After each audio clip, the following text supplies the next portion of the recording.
മൂന്നാം ടേം ഇടതുപക്ഷ സർക്കാർ അധികാരത്തിൽ വരുമെന്ന കാര്യത്തിൽ സംശയമില്ലെന്ന സിപിഐഎം സംസ്ഥാന സെക്രട്ടറി എം.വി. ഗോവിന്ദൻ മാസ്റ്റർ. കോൺഗ്രസിന്റെ വോട്ട് നേടാതെ ബിജെപി കേരളത്തിൽ ജയിക്കില്ലെന്നും ഗോവിന്ദൻ മാസ്റ്റർ പറഞ്ഞു. തൃശൂരിൽ നടന്ന അഴീക്കോടൻ ദിനാചരണം ഉദ്ഘാടനം ചെയ്യുകയായിരുന്നു അദ്ദേഹം. 17 ഏരിയ കമ്മിറ്റികളിൽ നിന്നുള്ള റെഡ് വളണ്ടിയർമാർ അണിനിരന്നുള്ള മാർച്ചിന് ശേഷമാണ് പൊതുസമ്മേളനം ആരംഭിച്ചത്. സിപിഐഎം സംസ്ഥാന secretary MV. Govindan master guard of owner സ്വീകരിച്ചു. തീവ്ര ഇടതുപക്ഷം വലതുപക്ഷത്തിന്റെ രണ്ടാം മുഖമാണെന്ന് എം.വി. ഗോവിന്ദൻ മാസ്റ്റർ പറഞ്ഞു. മൂന്നാം ടേം ഇടതുപക്ഷ സർക്കാർ അധികാരത്തിൽ വരുമെന്ന കാര്യത്തിൽ സംശയമില്ലെന്നും അദ്ദേഹം പറഞ്ഞു.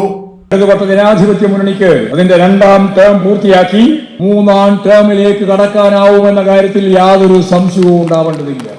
ജമാഅത്തെ ഇസ്ലാമി നേതൃത്വം നൽകുന്ന ന്യൂനപക്ഷ വർഗീയതയാണ് UDFന്റെ ആശ്രയം. UDFന്റെ വോട്ട് നേടാതെ BJP കേരളത്തിൽ ജയിക്കില്ല. നേമത്തും തൃശൂരും കോൺഗ്രസ് വോട്ട് ലഭിച്ചപ്പോഴാണ് BJP വിജയിച്ചത്. കോൺഗ്രസിന്റെയും BJPയുടെയും ജമാഅത്തെ ഇസ്ലാമിയുടെയും ആദ്യ ശത്രു CPM ആണെന്നും ഗോവിന്ദൻ മാസ്റ്റർ പറഞ്ഞു. കോൺഗ്രസിന്റെ വോട്ട് നേടാൻ സാധിക്കുന്നില്ല എങ്കിൽ BJP ഒരു സീറ്റിലും ഈ കേരളത്തിൽ ഇതിനു മുമ്പ് ജയിച്ചിട്ടില്ല, ഇനിയോട്ട് ജയിക്കുകയുമില്ല.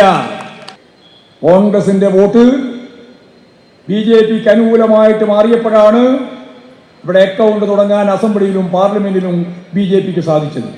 ഞങ്ങളുടെ ഒന്നാമത്തെ ശത്രു CPM ആണ് BJP. ഞങ്ങളുടെ ഒന്നാമത്തെ ശത്രു CPM ആണ് കോൺഗ്രസ്. ഞങ്ങളുടെ ഒന്നാമത്തെയും ഏറ്റവും വലിയ ശത്രു ജമാഅത്ത് ഇസ്ലാം പറയുന്നത് CPM-നെയാണ്. ജില്ലാ സെക്രട്ടറി KV അബ്ദുൽ ഖാദർ അധ്യക്ഷത വഹിച്ച പൊതുയോഗത്തിൽ പോളിറ്റ് ബ്യൂറോ അംഗം A വിജയരാഘവനും പ്രസംഗിച്ചു. കൈരളി ന്യൂസ്, തൃശൂർ.